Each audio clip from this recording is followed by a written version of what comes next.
the guy who lost his job to his wife? Tonight, I interview Yasser Arafat. Why can't the news be fun? Yay! So tell me, what is you would say your favorite part of playing this role, of coming back to it? Playing with these guys. Just that's my favorite, is to get to go to work every day and you're playing with some of my favorite people to watch, and then you get to actually play with them. It's just the best. I agree with that, but also too, from a character standpoint, they're 4 characters who literally get to say whatever they want. And the audience is sitting there laughing and at the same time thinking, I can't believe they just said that.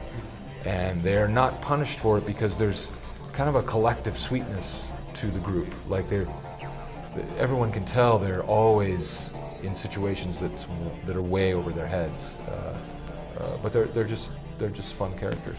I understand we have some crack and we're gonna smoke it right here in the studio. Oh, whoa! You feel that right away. It's just refreshing. The first one got really big on video, right? Like after it's released and everything. Yeah.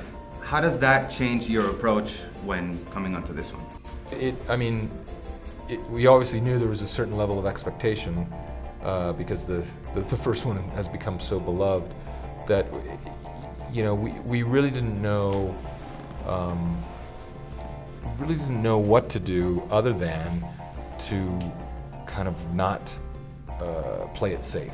We thought if we're going to make a sequel, let's make it 10 times weirder and crazier and make these choices that would be surprising to the audience. We didn't want to leave the audience sitting there going, well, it was okay. They really didn't go for it anyway.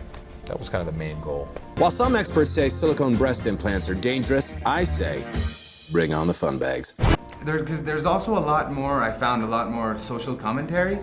The other one seems to be much more about the jokes. Not that this one isn't about the jokes, but there's a bigger criticism, so to speak, of was this something? It's more pointed, I think, this one, yeah. Well, the first one was about male chauvinism. Yeah. So Right. that's one area. And like you're saying, this one's more a satire of the entire, a bigger canvas. Yeah.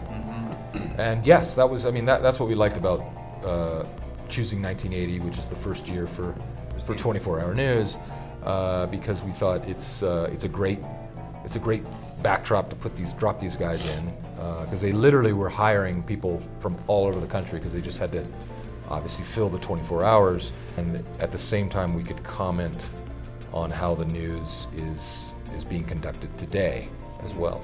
There was a time when news was a noble trade, but then it became salacious and just plain stupid. How was the filming, the actual shoot, different from the last one? I think in a good way, we went right back to where we were. I mean, if anything, I think we're a little more comfortable. Adam McKay, the director, said we'd all gotten better. Yeah. Whatever that means. I think we're more comfortable improvising and working off of each other and learning the game of give and take, which, knowing when to kind of step forward and knowing when to sit back and let the other person have a line. And I think also too, Adam is a better director. I mean, that was his first movie, and now he really knew, like, we're going to do this and do this shot, and so it had changed, but all for the better. I don't think you truly can understand how much it's impacted the audience